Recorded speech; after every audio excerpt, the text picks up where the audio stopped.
What's up, YouTube? You already know. It's your favorite bean-eating mofo, fresh off that banana boat. The Latin assassin himself, Big Lou.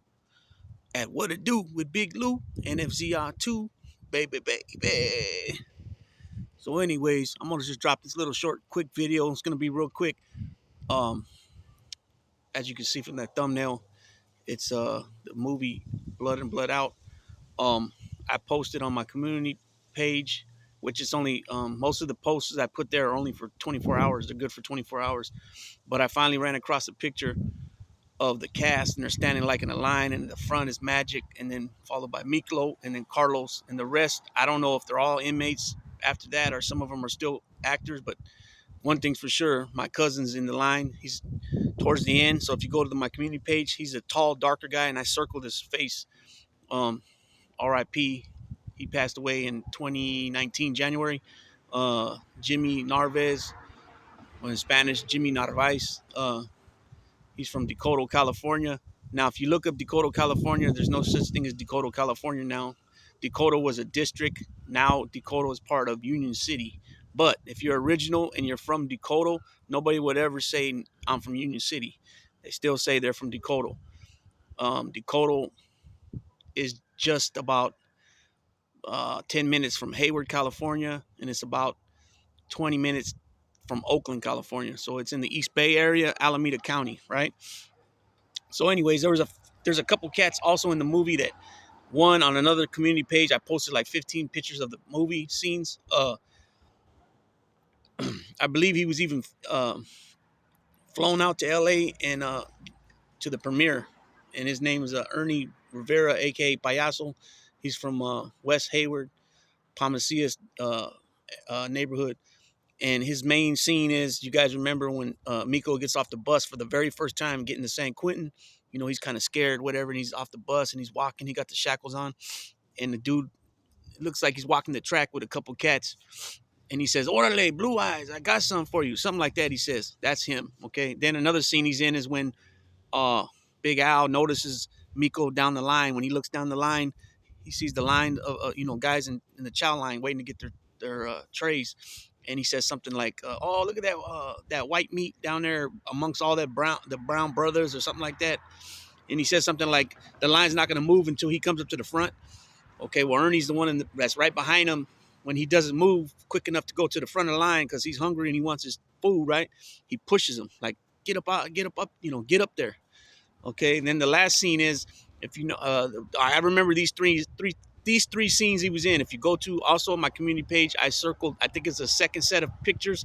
I circled when Montoya's in the front and they're talking to the black gorilla Vanguard on the other side of the fence.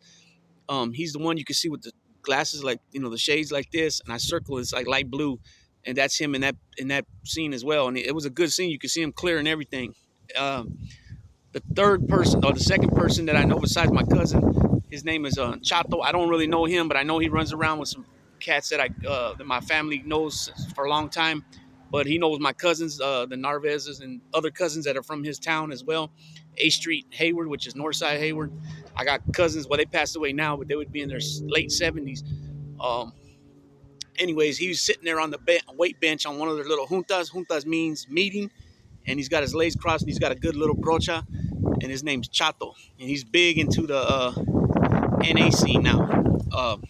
He's real big on it, and he's in that scene. So as everybody knows, the movie is about these brothers.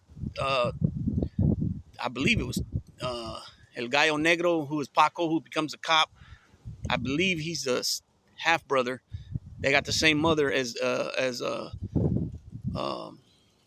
man, the brother that painted, the one that had the accident where they slammed him on the fire hydrant, and then the little brother and the artist, I can't even think of his name right now. I apologize about that. They're real brothers, same mother and father. And then El Gallo Negro, Paco, who becomes a cop, is a half brother. The father, different fathers, but they all had the same mother.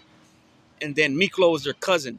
His mother, Miklo's father's white, but his mother was Mexican, right? Chicana. And she was a sister to El Gallo Negro, Paco's mom. And Crucito, his name is Crucito. His name's Crucito. And remember, his little brother gets a hold of his stash and kills himself, right? So they kind of exiled him for that happening, and they grew up. Miklo comes and lives with them, and they grow up. They start running around. They're from Bato locals, right? And and in the movie, they're having problems with Tres Puntos, right? Spider from Tres Puntos and all this. So they have a little neighborhood gang war, or I don't know if they're existing. I'm not existing, but neighboring neighborhoods, or if they were in the same neighborhood, just two clicks from the same neighborhood. But it's based out of East LA. They show a lot of historic areas in East LA.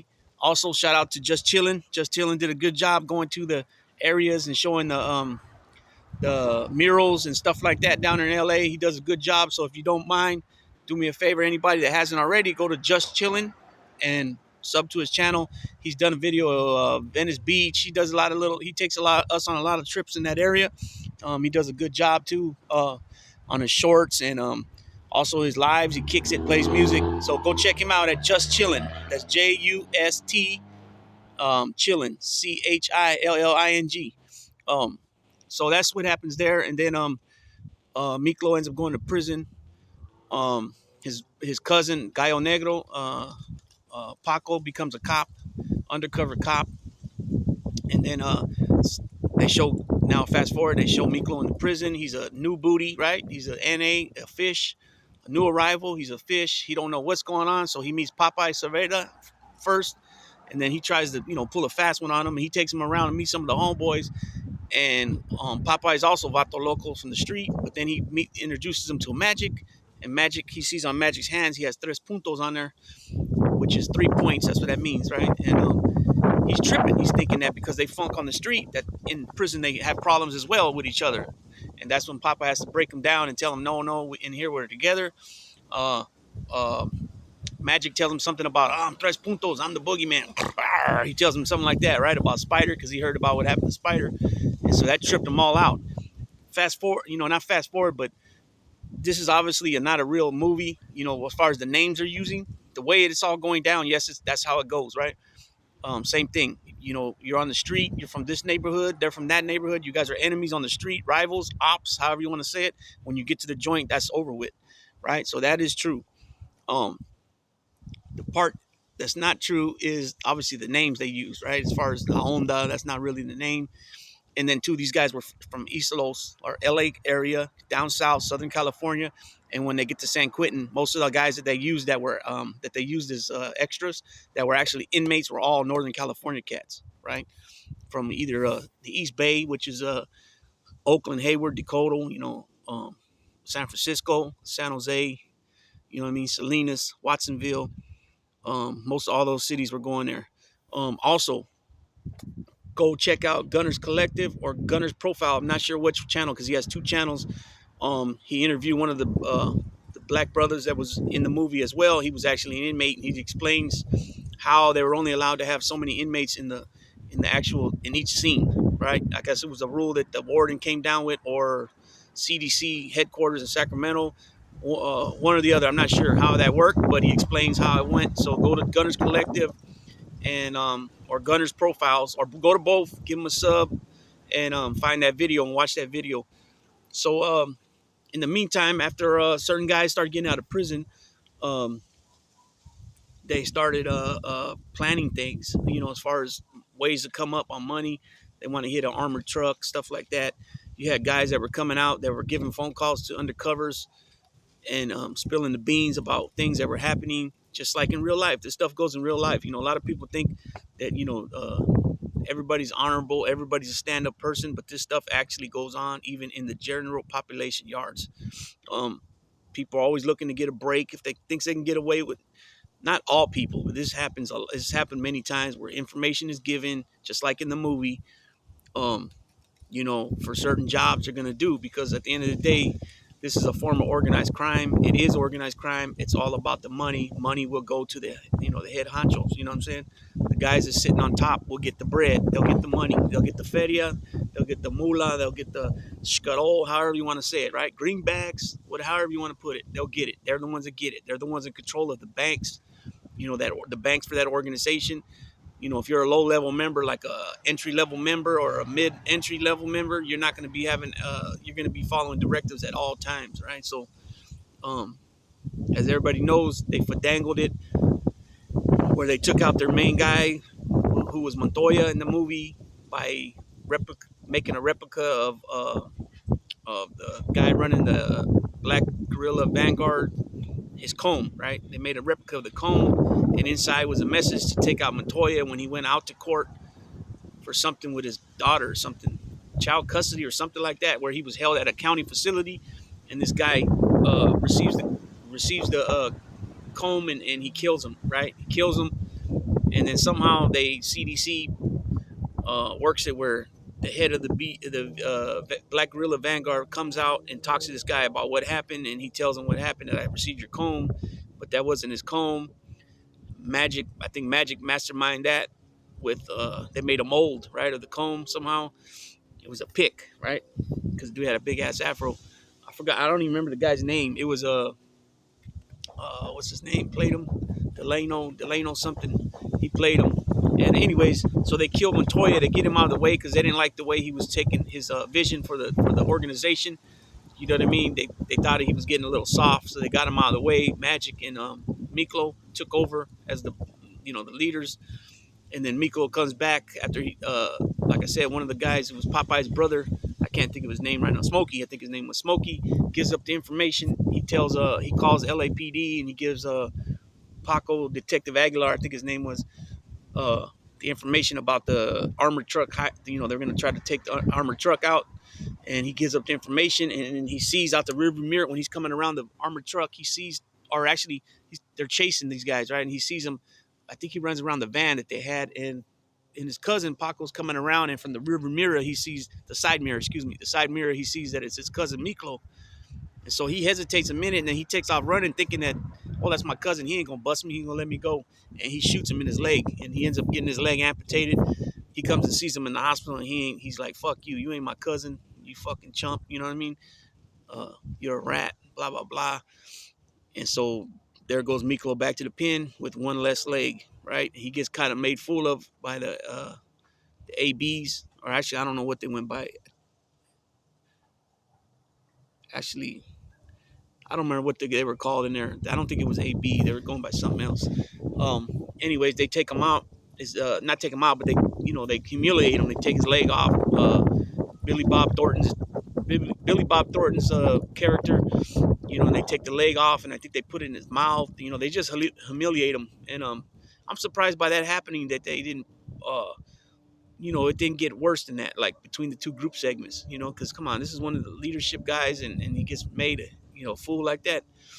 Yeah, that wouldn't have happened in real life. I mean, that might have happened in real life, but there would have been some retaliation for sure coming back.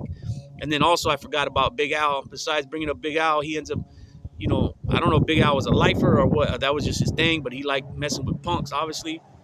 And he tried to take, Miklo played him, going in the back storage room with him and sucking his fingers and all that nasty shit just to get in a position to hit him, and he took him out, and he handled his business. And remember that CO that was always involved with Big Al and all the illicit money? There's definitely been COs involved with that type of shit over the years, many times over. Many of them have been busted. I remember a couple of them here right there at DVI and Tracy at the time. This is in the when was this? The early 90s, maybe late 80s. They got mixed up with some organization in there, and a lot of them got fired. I remember one guy in particular who was a CO for a lot of years. He ended up getting away with it and taking a medical leave, medical retirement, because he said all the stress brought on, actually there was a couple of them, all the stress brought on ulcers and things that, they didn't have nothing to do with it, but internal affairs were pushing up on him so tough that he was having a problem. He was having problems with his health. He was able to retire from that, man. And the reason I know all that is because, not to glorify it, but I was pushing solids at the time, right? And every month he would owe me like $300-400, and you get paid once a month, right? So I knew he was getting about $2,000, $2,500 a month on retirement, and he only worked about maybe 14, 16 years before he took that retirement, and he was getting a good $2,500 a month. So it was something like that, $2,500, $3,000 a month. You got to remember, those COs, start at like 60 grand a year, and then you put all that retirement in there. I mean, not retirement, overtime. That all works in your benefit when it comes to retirement. You know what I mean? But he was able to take that retirement. I remember another guy used to live near me. When I was a kid, I used to take my dogs to the park. Walking them. He'd have his bulldog, and I remember him. He was a CO too. I think he had like 20 years in when he retired, or he might have been one of the ones that was able to get away. I don't know what his involvement in is, but he was telling me about different COs that actually got fired. Some that went to jail, and then he made it sound like he got away, like he was involved, but he got away. Like I said, I didn't get into it asking him, because you don't do that. You don't ask questions when people are talking about crimes. You just listen if they're going to talk to you, or you don't even listen. And you just tell them, hey, I don't want to hear it. But you don't ask extra questions. It's not a good look. It makes it look like you're trying to get, information about something to perhaps tell later or something like that. But anyways, it's just a quick movie, quick little video about that movie. One thing's for sure, that movie, because this was the early 90s. I think it came out 92, 93, a little bit after American Me, I believe. But we also had movies like Boulevard Nights, Colors, um, what was that other one? OG Bobby Johnson. I can't think of that name of the movie right now. That one. There was also the one with the one when he says, "What you say about my mama?" That one. A few of them movies when we were younger that had changed the culture in the streets. You know what I mean? It brought even though that we were already dressing like that with Dickies and Ben Davis and white tees and hairnets and beanies with the thing in the back tied up to make it tight on your hair to make it go back. You know what I mean? But it just made it more mainstream, and people started. It just changed the culture, man. It changed the culture big time. And I know I'm missing a movie or two, but I just that's what all I can think of offhand right now. Um, and so yeah, that's just a little bit about the movie Blood and Blood Out. I appreciate everybody who subbed, liked, and shared the channel, and also if you're watching it after it's posted at any time, I appreciate everybody. Um, I figured out how to do the thumbnails finally on the pre-records. So just a heads up, I'll probably be doing more pre-records, because I was doing the lives all the time, because that's the only way I had figured out to put the thumbnail. But now I figured out how to do it on the pre-record. So I'll probably just be going live once a week, maybe twice a week. And then continue to drop pre-recorded videos and shorts. With that being said, Big Lou is tapping on out. What to do with Big Lou, NFZR2, you already know. Thanks.